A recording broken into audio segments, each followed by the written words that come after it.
بسم اللہ الرحمن الرحیم۔ اللہ تعالیٰ قرآن میں سورہ المطففین میں فرماتا ہے وَيْلٌ لِّلْمُطَّفِّفِينَ، تباہی ہے ڈنڈی مارنے والوں کے لیے، ناپ تول میں کمی کرنے والوں کے لیے۔ مطففین جو ہے وہ مطفف کی جمع ہے اور تفوف سے بنا ہے۔ مطفف تفوف کا مطلب ہوتا ہے بہت ہی کم مقدار میں کوئی چیز میں کمی کرنا، بہت ہی حقیر شے، اتنی کم مقدار کی جس کے کم ہونے پر نوٹس بھی نہ لیا جائے، اتنی کم مقدار میں بھی ناپ تول میں کمی کی جا رہی ہے، تو اللہ تعالیٰ ہلاکت کی وعید سنا رہا ہے۔ تو ہمیں غور کرنا چاہیے کہ جب بڑے بڑے گناہ ہم کرتے ہیں تو اس کی پھر کیا سزا ہو سکتی ہے۔ اور یہاں پر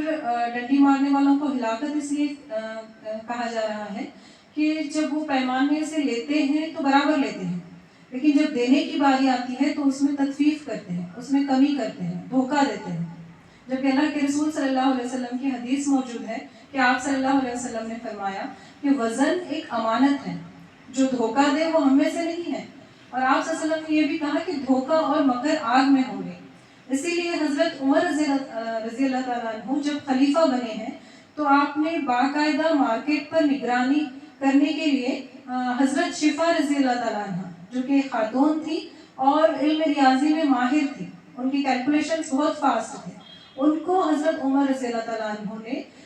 مقرر کیا نگرانی کے لیے، تاجروں کی نگرانی کے لیے، ان کے میزانوں کی نگرانی کے لیے، کہ کہیں کوئی دھوکہ دھڑی تو نہیں ہو رہی، کہیں کوئی کمی تو نہیں کی جا رہی۔ اور جو کوئی ایسا کرتا فوراً حضرت شفا جو ہے خلیفہ کو اس کی اطلاع دیتی تھی۔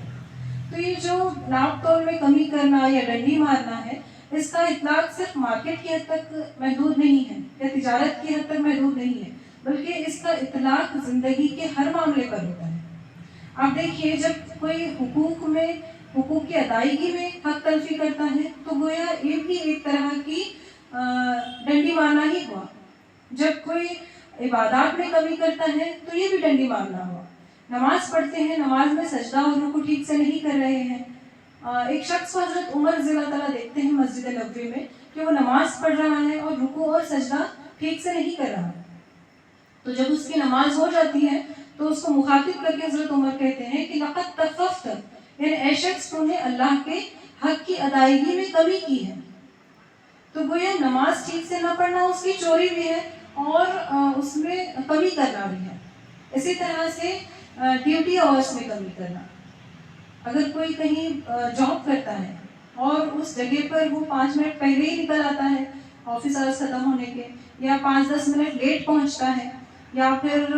ڈیوٹی آورس میں ٹائم ویسٹ کرتا ہے، ایسے اس کو بھی جو ہے ڈنڈی مارنا کہا جاتا ہے۔